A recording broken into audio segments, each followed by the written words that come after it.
I'm Sophia Tran. And today we're going to walk you through the steps of doing CPR.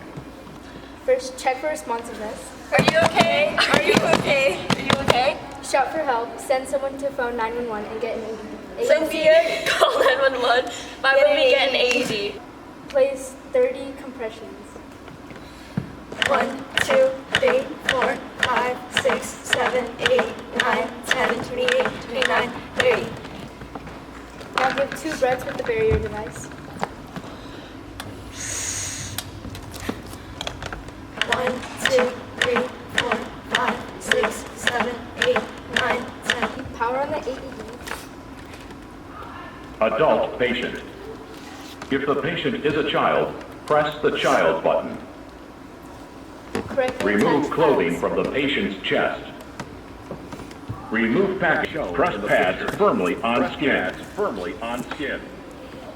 Clear. Do not touch the patient. Analyzing heart rhythm. 10. Shock delivered.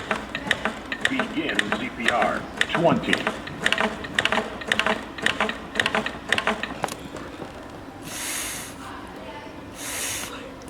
EMS has arrived.